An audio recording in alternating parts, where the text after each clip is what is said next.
karakter sebenarnya. Oke. Kita maunya dikenal seperti apa. Lalu itu nanti akan terbentuk dari suara kita, cara kita bernyanyi, bahkan sampai postur kita di atas panggung. Itu udah satu paket.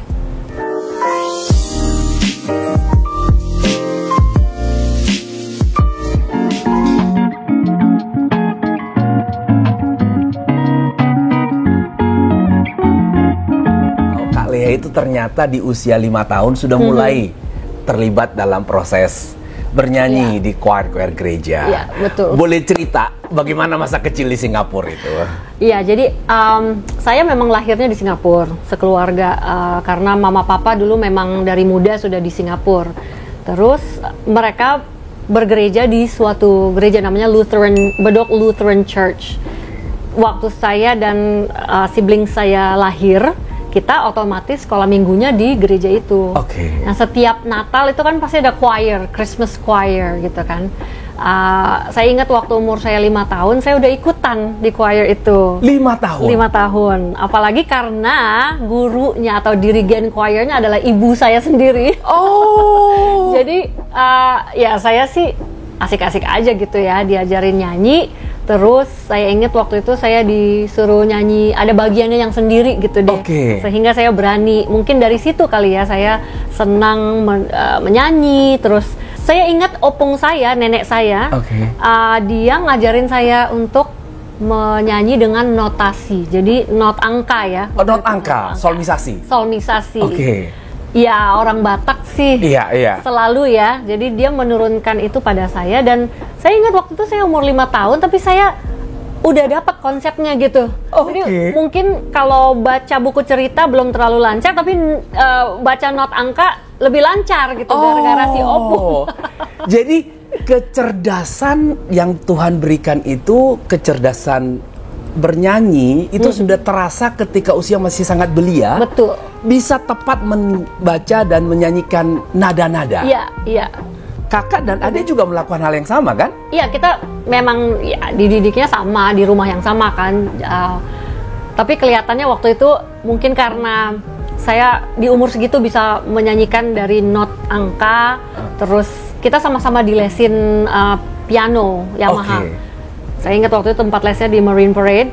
Terus setiap hari Minggu kita ke sana, lalu karena gurunya melihat bahwa saya kok punya bakat gitu, karena tidak hanya memainkan apa yang di buku, tapi kalau saya denger lagu, saya bisa ulang, saya bisa mainin gitu di usia segitu. Akhirnya saya dikasih les tambahan, yaitu every Friday. Jadi 2 kali seminggu saya datang ke Yamaha untuk latihan piano. Dan di masa kecil itu Kak Lea sangat menikmati itu ya? Kayaknya tersalurkan gitu. Oke. Senang nyanyi, terus saya denger lagu saya mainin. Jadi orang tua saya juga sebenarnya bukan berekonomi yang wow ya waktu di kecil Singapura, di Singapura, tapi saya ngelihat sih mereka menggunakan uang yang mereka dapatkan, ya mereka beliin piano, mereka beliin organ, mereka beliin piano, and I know that was not a little. Di Singapura itu dulu, ya of course, ibu bapak saya juga masukin kayak audisi ya. Jadi makanya waktu kecil Kak Sophie pernah udah jadi presenter anak-anak itu di SBC. Nama televisi Singapura. Lalu saya diikutin untuk yang seumur saya lah. Waktu itu masih kindergarten. Jadi ada acara bernyanyi, terus ya sebenarnya sih acara yang sangat untuk balita sih, tapi menurut saya itu benar-benar saya ingat gitu memori itu. Kita di depan orang, terus ada kamera gitu, itu sangat menyenangkan. Sehingga waktu pindah ke Indonesia lebih banyak lagi sih ajang ya. Waktu itu saya ingat ya merek mobil ya, itu bikin lomba. Terus hotel-hotel juga waktu itu sering ngundang untuk Christmas. Jadi menurut saya menyenangkan kok, ini ada ajang-ajang kecil gitu ya, mengekspresikan kesukaan kita. Kemudian di usia berapa Kak Lea betul-betul ada keinginan menjadikan bernyanyi sebagai profesi? Sebenarnya kalau dari kecil sih saya memang tidak pernah bermimpi untuk berkantor gitu. Begitu. Ibu saya tuh ngantor banget orangnya. Aduh, you name it lah. Pernah jadi sekretaris di embassy, terus di bank, dimanapun, di mall. Tapi nggak tahu ya. I've never seen myself as a person yang akan berkantor, lalu digaji gitu. Jadi mungkin itu ada di alam bawah sadar saya dari kecil gitu. Cuma untuk pengimplementasiannya ya, namanya juga anak-anak ya, harus didorong. Jadi waktu kecil saya sebenarnya nggak terlalu seneng untuk tampil. I just did it because I liked it.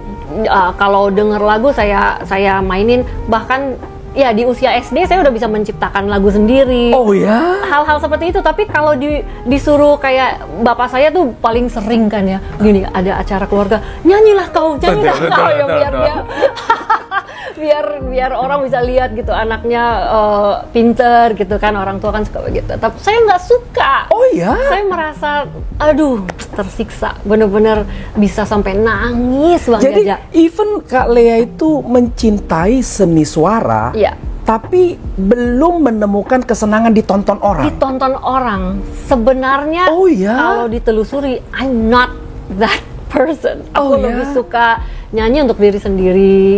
Atau aku paling seneng nih kalau mamiku nyanyi, nah aku ngiringin gitu. Mengiringin orang lebih nikmat buat itu. Sebenarnya, I'm that kind of person. Sebenarnya. Wah, menarik. Nah, menarik. Saya baru tahu ini ya. Nah, di masa apa itu menyadari bahwa itu tidak bisa selamanya di balik panggung, tidak bisa selamanya sebagai pengiring? Di umur 13, saya akhirnya mendaftarkan diri. Ada ajang yang keren banget waktu itu, namanya Tenda Mangkal Prambors. Pokoknya itu benar-benar wah, anak yang keren-keren ngumpulnya di situ gitu untuk berkompetisi. Jadi sebenarnya waktu itu pun kayaknya kalau bukan karena saya lagi puber, pengen nunjukin bahwa saya juga keren loh ke kakak kelas gitu. Kayaknya saya nggak akan daftar juga gitu. Itu juga didorong oleh teman saya. Namanya Stefani Pribangun. Dia sahabat saya dulu, dia yang temen-temenin saya. Kita naik bajai ke Prambors, terus habis itu daftar, lalu audisi dan saya diterima dan saya juara 1. Di antara anak-anak yang SMA, bahkan ada yang kuliah kan waktu itu. Anak SMP ini juara 1 dan akhirnya kayaknya itu yang bikin saya maju terus ke babak final, babak selanjutnya itu bahkan ke acara lomba yang lain. Itu kayaknya dari situ. Dari sebuah kompetisi di Jakarta yang formal. Dan itu bahkan berkompetisi dengan usia di atas itu. Juara 1. Disitulah ada titik kesadaran, ternyata harus ditonton orang. Harus menikmati dilihat orang. Usia 13. Wow. Tapi dari kecil sudah membayangkan tidak jadi orang kantoran. Jadi orang yang sudah dengan alam di bawah sadar mengatakan, kayaknya saya bukan di bidang ini. Lalu dia akan menemukan talenta lain yang memberikan jawaban bidang apa. Kemudian terbukalah pintu karena ada banyak perusahaan membuat kompetisi. Betul. Nah, mulailah itu menikmati di depan audiens. Dengan tetap punya skill bermusik, mencipta lagu. Waktu berjalan pasti juga tidak mudah untuk mencuat untuk disebut sebagai penyanyi profesional.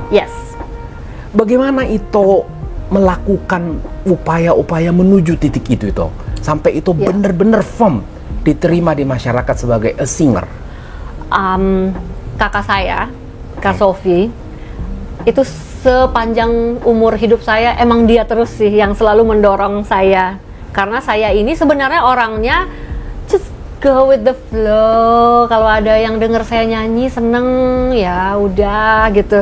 Tapi kalau dia enggak, you have to show it gitu. Kalau kamu benar-benar berbakat, you have so much talent in you, go. Nih ada audisi, karena dia mainnya sama anak band dari dulu kan. Ada audisi Erwin Gutawa, dia lagi nyari backing vokal katanya. Audisinya tidak terbuka, cuma undangan. Jadi ini saya dapat dari teman saya yang anak band, you better go. Nanti harinya jam segini, jam 2 kalau nggak salah. Terus saya pergi ke sana, lalu di audisi untuk bernyanyi. Saya juga nggak tahu itu sebenarnya untuk apa. Cuma saya tahu kalau Erwin Gutawa seseorang yang keren kan gitu ya. Oke. Dan ya pokoknya saya ikutin aja apa yang dia mau gitu kan. Disuruh nyanyi ini, disuruh nyanyi itu. Ternyata saya diterima. Oke. Dan ternyata itu adalah project untuk backing vokal untuk satu tour Chrisye. Wow. Pada saat itu ya. Tahun Orkestra? 98. Semi ya. Oke. Ya, tapi it was a big team. Benar-benar memang ada stringsnya, ada, saya ingat waktu itu ada Aminoto Kosin juga di piano, ada Topati. Aduh, super team lah pokoknya waktu itu, the super team, dan saya masuk di dalamnya. Oh, boleh saya katakan titik balik kedua itu menemukan dunia yang lebih besar ini adalah ketika masuk menjadi backing vokal Erwin Gutawa Orkestra. Begitu jadi penyanyi sebuah orkestra, tentu itu kan bicara tim, bukan penyanyi solo. Ya. Sebenarnya jauh di lubuk hati itu waktu itu ingin meneruskan menjadi bagian dari orkestra atau ada terbesit menjadi penyanyi solo? Seperti yang tadi saya bilang, saya orangnya selalu go with the flow, nggak pernah ada mimpi besar, saya harus gimana gitu kan ya. Seperti biasa, Kak Sophie lagi yang datang pada saya. Your angel lah ya. My angel and dia yang pokoknya dia yang selalu my biggest supporter. Dia seneng lihat saya berkiprah. Oh wow, kamu udah jadi backing vokal yang dicari-cari orang lah waktu itu. Waktu itu kan kalau udah kerja sama Erwin Gutawa sama Chrisye kan, other people will come and find you untuk nyanyi wedding, untuk apa gitu ya. Waktu itu saya udah seneng dengan itu karena setiap weekend itu pasti ada, mau itu apapun. Kalau yang besar-besar udah pasti sama Erwin Gutawa, tapi you know, weddings, functions itu dengan siapapun, corporate events, minimal jadi penyanyi pembukanya atau di foyer itu saya udah pasti terima setiap weekend. Nah, saya udah seneng dengan uang yang mengalir setiap weekend itu, dan kegiatannya. Jadi datang ya kan, terus hai ngelihat teman-teman musisi. Tapi kan tetap waktu itu saya masih penyanyi backing vokal yang ya bisa diharapkan nyanyi untuk opening gitu kan. Menurut Kak Sophie, that's not enough. Wow. Talenta kamu tidak boleh stop sampai di sini, nggak boleh puas di situ. Kamu harus gimana caranya kita planning untuk kamu harus jadi the main singer karena kamu tuh bisa. Gitu. Dia berperan penting sekali dalam hidup saya. Jadi saya dengerin apa kata dia, terus dia suruh saya pergi ngobrol sama musisi ini, itu dia yang buatin janjinya. Saya pergi dan saya ngobrol, saya dikenalin ke teman-teman musisinya Kak Sophie. Ya udah, di situ saya mendapat banyak sekali ilmu. Lalu saya nabung dari job-job yang ada, lalu saya berpuasa. Puasa job dong. I mean, siapa yang mau seseorang lead singer yang tidak eksklusif gitu kan? Iya, betul. Betul. Learn to say no kalau diajak-ajak untuk jadi backing vokal atau sesuatu yang bukan di depan gitu. Tidak di front. Bukan frontman. Itu Kak Sophie mengajar untuk ya lo puasa, tapi kita kan udah ada plan. Sekarang lo tidak berpenghasilan, tapi kan plan kita nih, plan besar kita. So your album nanti coming up kapan itu dia sudah menaruh itu di dalam kepala saya. Wow. Gitu. Jadi itulah plan yang didesain oleh sang kakak bahwa untuk muncul sebagai penyanyi solo atau penyanyi profesional harus ada karya. Harus ada karya, betul sekali. Tidak hanya beraktivitas bernyanyi dari panggung ke panggung. Yes. Lalu album pertama, that's right. Itu juga semua udah diatur ya sama Tuhan ya. Kak Sophie kebetulan nikahnya sama Mas Pongki. Dua-duanya memang mereka pasangan inilah ya, pasangan planner, pasangan target gitu ya. Visioner. Betul. Jadi rajin lah orang itu mengajak saya nginep di rumahnya. Ketika nginep, ya udah itu diomongin terus ya, dinasehatin, di brainstorm terus. Mana planning kamu gitu? Kamu janji kemarin nulis lagu harus 5, mana sekarang baru 3, stuff like that ya. Mereka juga punya studio sendiri kan di rumahnya, jadi kapanpun kamu boleh pakai gitu. Akhirnya Mas Pongki sendiri yang turun menjadi produser pertama saya. Oke. Judul albumnya adalah Bangun. Bangun. Itu juga judul. Yes. Come up. Wake up, Lia. Wake up. Karena itu adalah perasaan saya, jujur, ketika saya dibangunkan oleh pasangan Sophie dan Pongki ini. Dan saya sangat berterima kasih karena saya dibangunkan oleh mereka. Usia berapa album pertama? Itu tahun 2004. Sekitar ya usia 25 lah ya. 25 ya. Jadi menjual album itu punyalah sesuatu yang kita bisa declare untuk menuju panggung penyanyi solo. Jadi saya baru tahu loh, bukan hanya kakak ya.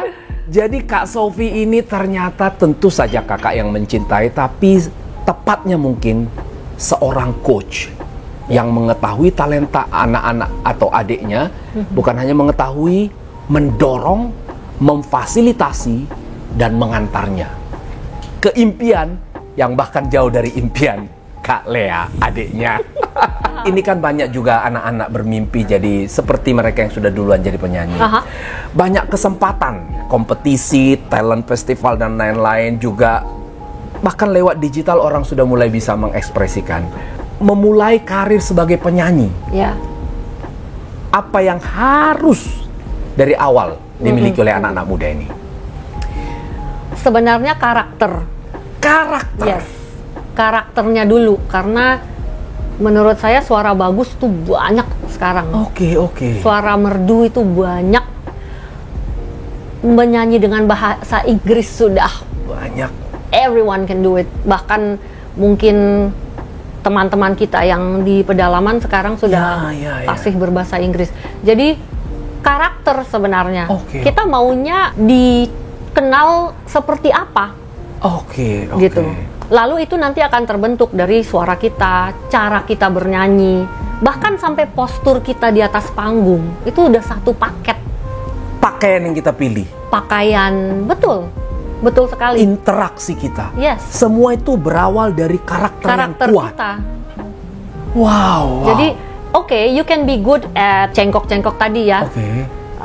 Riffs and runs gitu ya. Atau we can be good at menulis lagu. Anak-anak sekarang kan pinter sekali ya menulis lagu. Tapi kalau karakter kita susah untuk dibina, atau taruhlah kita kurang rendah hati, itu akan mempersulit kita. Atau merasa sudah hebat. Betul.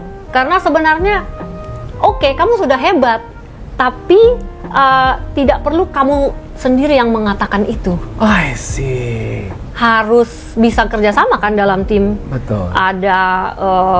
Ada soundman, ada orang lighting misalnya, ada banyak sekali gitu elemen-elemen kecil di dalam kita berkesenian, dan kita harus peka terhadap itu semua. Oke. Kalau sampai kita cukup rendah hati untuk ayo bareng deh gitu, mereka sendiri akan tahu kok kalau kamu hebat gitu. Akan terlihat. So people do business with people they know, with people they like. Ya, betul. Dan itu sangat terjadi, Bang Jaja. Di Indonesia itu sangat masih begitu. I.O akan memilih, of course, pilihan klien. Penyanyinya maunya yang mana. Tapi kalau bisa ada beberapa penyanyi yang paling enak diajak kerja sama, udah pasti itu yang dipilih sama I.O. Jadi karena nyaman. Dia tahu bahwa bekerja sama dengan si penyanyi yang ini tidak akan menyulitkan bagi dia. Dia nggak akan, misalnya di hari H, ini orang nggak akan datang telat. Ini orang nggak akan pakai baju yang tidak sesuai tema gitu. Apalagi untuk aku sering nyanyi di istana, ini orang nggak akan pakai yang terbuka. Kita udah tahu cara mainnya gitu. Jadi dia pasti akan memilih penyanyi yang enak untuk diajak kerja sama. So karakter itu number one deh. Oke. Orang pinter nyanyi itu ada banyak. Dan sekarang sekolah musik, sekolah vokal di mana-mana. Betul. Karakter dari rumah, Ya. sekolah, pendidikan. Dan sebenarnya pada akhirnya kita bertahan atau tidak di dunia apapun, Kak Lea, saya rasa karakter. That's right. Skill will bring you to the top, but karakter will make you stay there. Ya. Iya kan? Jadi karakter ya. Bangun skill, lengkapi diri, tapi kekuatan sejati yang membuat kita diterima That's karakter. Right. Yes.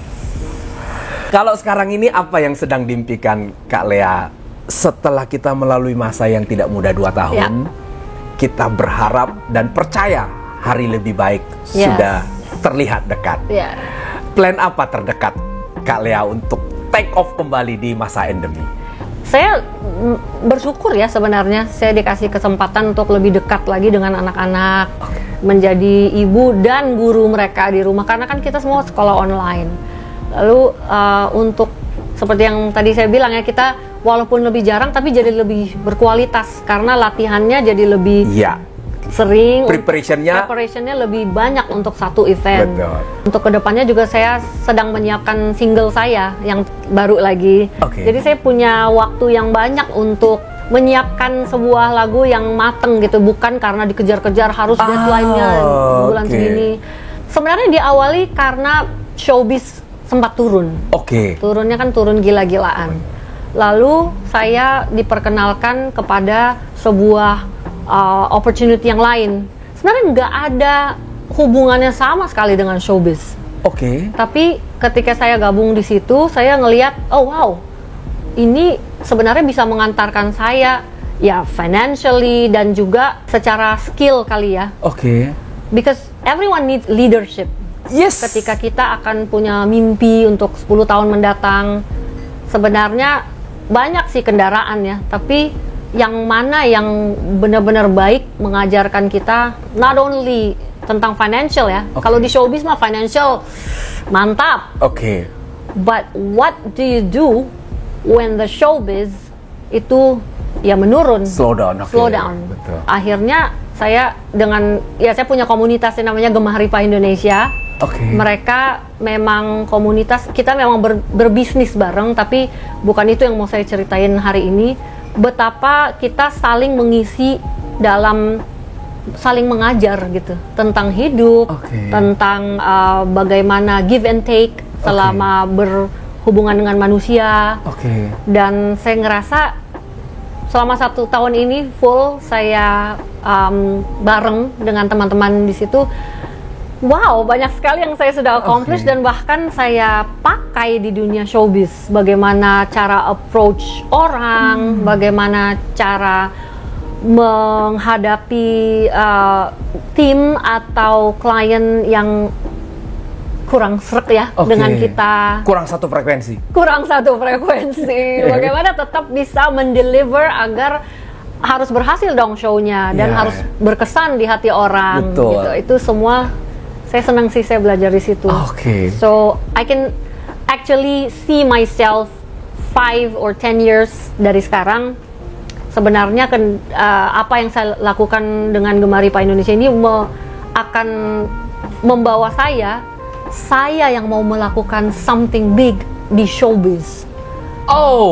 Karena selama ini saya ngerasa showbiz tuh udah ngasih saya banyak. Udah lebih dari 20 tahun kan saya berkarir di showbiz, entertainment. Of course, nyanyi lalu dibayar gitu. Saatnya sekarang kayaknya bikin sesuatu untuk showbiz dan contribute to showbiznya Indonesia. Why not? Di Korea juga itu menjadi suatu devisa negara ya. Betul. Indonesia itu punya banyak sekali potensi dan perlu beberapa tahun untuk fokus kepada sesuatu yang memang bisa menghantarkan kita akhirnya nanti balik ke showbiz dengan sesuatu yang besar gitu. Betul. Jadi Kak Lea melihat 2 tahun pandemi ini membuat kita bisa memaknai pekerjaan kita lebih baik. Yes. Dan kemudian datang dengan sebuah ide yang lebih besar. Bukan hanya untuk menerima, tapi memberi sesuatu di industri kita. Wow. wow. Saatnya kita memberi pengaruh. Betul. Dan caranya adalah kita jangan tutup mata, ya kan? Jadi betul-betul ambil peran. Ambil peran, jangan pakai cara yang sama terus-menerus. I love it. Break cara-cara yang lama. Kalau tidak dirasa menghasilkan yang sama, mungkin 10 tahun yang lalu sampai dengan tahun 2020 kemarin mungkin that works. Ya, tapi cara itu tidak lagi relevan. Sudah tidak relevan. Gitu. Wow, ya. Thank you banyak, Kak Lea. Last, katakan sesuatu buat Kak Sophie yang sedang di Bali. Sebenarnya kita sering banget video call. Tapi iya, di acara khusus di Titik Balik. Bang Jaja ya. I just wanna say how much you inspire me as a singer, a human being, a mother. Yes. Gua mau berterima kasih semua tahun-tahun yang lo dedikasikan untuk gue dari kecil, bahkan lo satpam gue. I mean, semua anak-anak nakal yang mencoba menakut-nakuti gue itu dari kecil udah lo fight, and I really thank you for that. Tapi di umur yang sudah dewasa pun lo menunjukkan bahwa lo support terhadap gue, lo menunjukkan bahwa nggak ada yang tidak mungkin untuk dilakukan. As long as we walk together with God, semuanya sudah dirancangkan oleh Tuhan, tapi kita harus melakukan apa yang Dia suruh gitu untuk kita. Jangan malas untuk fight for that, and that's what I learned from you, kakak. Gue berharap you accomplish bigger things in your life, and I can see that happening. Terima kasih juga untuk selalu mengajarkan untuk hang on to God's word. Apalagi di masa pandemi ini kita punya waktu sebenarnya untuk lebih mendengarkan apa kata Tuhan. Jangan selalu effort kita sendiri, but always be connected to God. And itu yang gue belajar dari lu, Sophie Simanjuntak. Wow, saya sangat bersyukur karena mengenal pribadi, bahkan lewat cerita hubungan kakak dan adik, buat saya sebuah kesempatan yang luar biasa.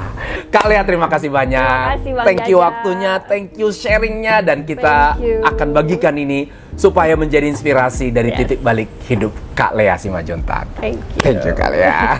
Teman-teman, banyak yang kita sudah dapat dari titik balik kehidupan Lea Simanjuntak. Bukan hanya kita yang akan mendapatkan ini, bagikan ke orang lain. Dan tentu saja pada waktu yang tepat, kita masing-masing akan punya cerita titik balik hidup kita. Sampai jumpa pada episode berikutnya. Jangan lupa tentu saja share, subscribe, dan komen. Remaja Tampu Bolon, titik balik sahabat-sahabat.